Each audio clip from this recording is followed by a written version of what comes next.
This is the fundamental intuition that you're missing if you are trying to make sense of all of reality, the ultimate nature of reality. If you're trying to come up with a grand, unified theory of everything, this is what you're missing. Listen close. Here's the fundamental intuition. Why would ultimate reality have any biases at all?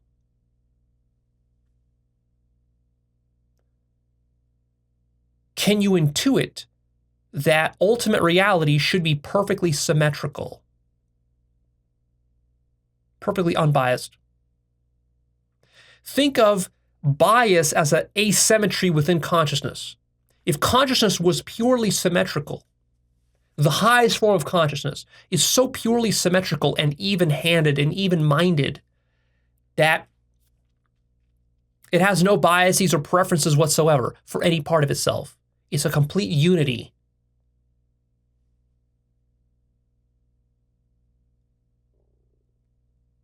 But then it develops biases and finite forms.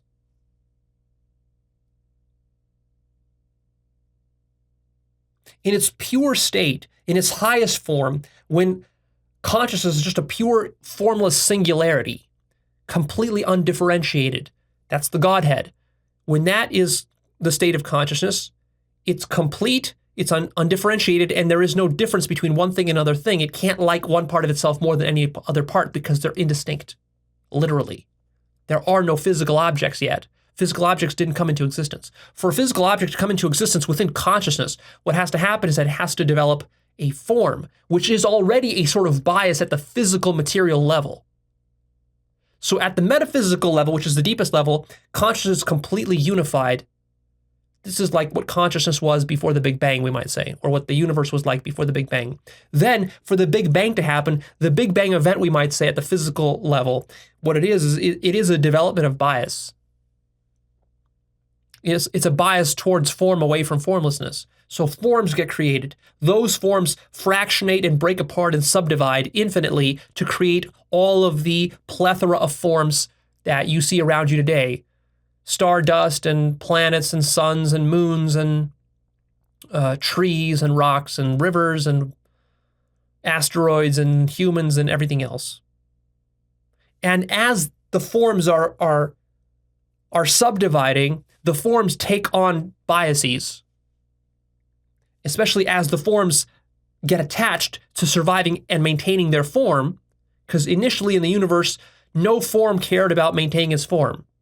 And so all the forms were just flying around. Then you had rocks and rivers and stuff, and they also didn't care about maintaining their forms, and they didn't survive very long. And then you had living organisms arise, and now you have forms which care about maintaining their forms. And as soon as they had to care about maintaining their forms, that was the bias. Bam, right there, you got bias. But also there was bias before that at the physical level. So that's bias at the sort of psychological level within the animal mind. But there's bias first at the physical level, which is literally for formless consciousness to even to create a single atom or a single particle. That's a bias consciousness has to undertake. It has to be biased towards existing as a particle rather than something else, a non-particle. As a circle or a sphere rather than a cube, for example. As a proton rather than as an electron. As a quark, up quark rather than a down quark. As a muon rather than a gluon or whatever. Or a photon. And so it's creating these biases already at the physical level. And then these biases, after billions of years, will percolate into the animal mind, and then they will become psychological biases too. And even a plant already has biases.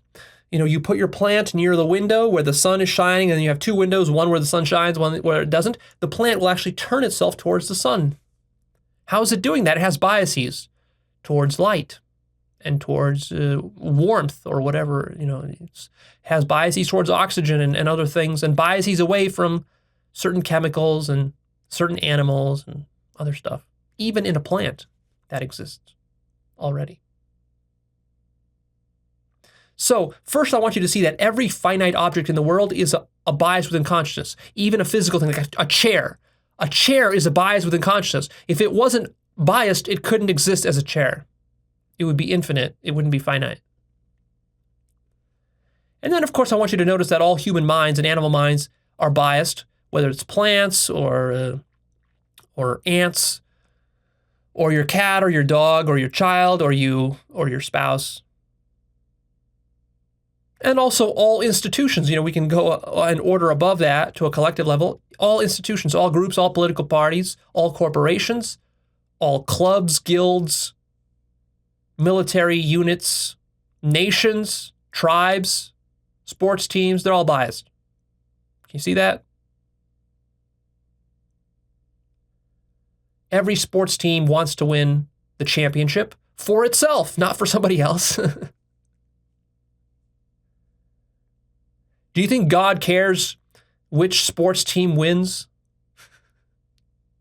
Sometimes it's funny to see sports team players in the NFL or something, they do an interview before the game or after the game, and they're thanking God for the victory, or they're praying to God for the victory, or, the people in, like the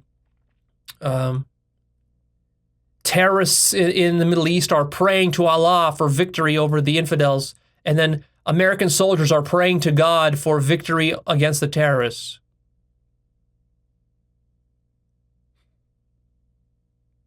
What do you think God is doing about all this? God is sitting up there, and God is hearing all these prayers. What do you think happens? Can you see how all these prayers cancel each other out into a perfect symmetry?